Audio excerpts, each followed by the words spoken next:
चलिए बच्चों, आज हम लोग क्लास 10th का चैप्टर 1 एक्सरसाइज नंबर 1.1 हम लोग पढ़ाई करेंगे। एक्सरसाइज 1.1 में आप लोगों को यूक्लिड विभाजन एल्गोरिथम विधि द्वारा HCF हाईएस्ट कॉमन फैक्टर यानी महत्तम समवर्तक ज्ञात करने के लिए कहती है। कभी आपका क्वेश्चन में HCF ज्ञात करने के लिए कहेगा तो कभी मौसा ज्ञात करने के लिए कहेगा। इस 1 नंबर क्वेश्चन में 3 क्वेश्चन आपको दिया गया है, जिसमें आपका पहला क्वेश्चन है 135 और 225 के बीच मौसा ज्ञात करे या कहेगा HCF ज्ञात करे। चलिए इसको हम लोग हल करते हैं। ये हमारा क्वेश्चन है, जिसमें हल में यूक्लिड विभाजन एल्गोरिथम विधि से इस क्वेश्चन को हल करना है। हम लोग यहाँ पे हल करेंगे, जिसमें मान है 135 और 125 के बीच में हम लोग को HCF ज्ञात करना है। तो सबसे पहले हम लोग देखेंगे कि 135 और 225 ये दोनों संख्याओं में बड़ा संख्या क्या है। तो बच्चे हम लोग देख रहे हैं कि 225 135 से बड़ा है, इसलिए हम लोग बाएं साइड में 225 लिखेंगे और दाएं साइड में 135 लिखेंगे। चूँकि बीच में आप लोग देख रहे हैं बच्चे बराबर का चिन्ह है, तो यहाँ पे दोनों संख्याएं बराबर नहीं है। दोनों संख्याओं को बराबर करने के लिए हम लोग को ऐसे मान लेना है जिसे मान बराबर हो जाए। चूँकि अगर 225 के बराबर 135 को हम करना चाहेंगे तो 135 को यानी हम 2 से गुना करेंगे तो ये 225 से ज़्यादा हो जाएगा बच्चों। इसलिए इसको हम लोग 2 से नहीं बल्कि 1 से गुना करेंगे। इसको गुना कीजिए यहाँ पे और यहाँ पे 1 लिखिए बच्चों। जब 135 को 1 से गुना करोगे, क्योंकि कोई भी संख्या को जब 1 से गुना की जाती है तो संख्या उतनी ही रह जाती है बच्चों। चिन्ह यहाँ पे प्लस का होगा। उसके बाद आपको क्या करनी है, 225 से 135 को माइनस करनी है।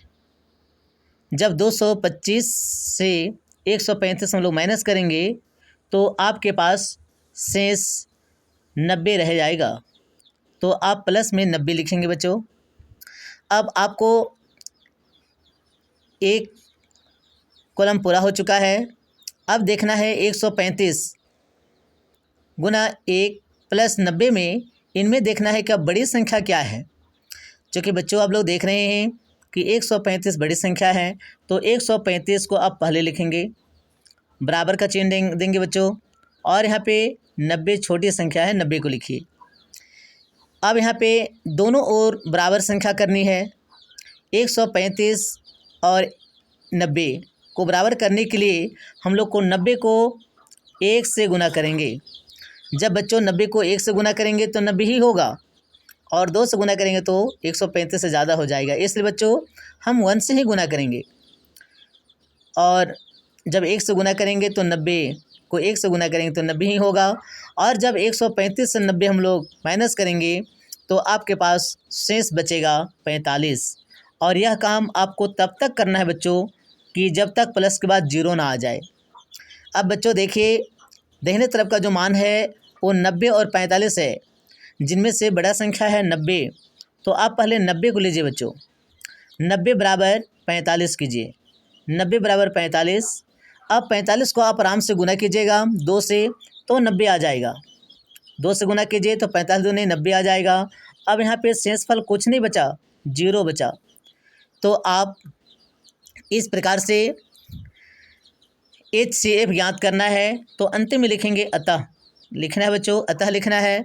क्योंकि अतः इसलिए लिखा जाता है बच्चों कि अतः लिखने से आपके टीचर को पता चल जाता है कि अब गणित लास्ट हो चुका है, इसलिए अतः लिखा जाता है।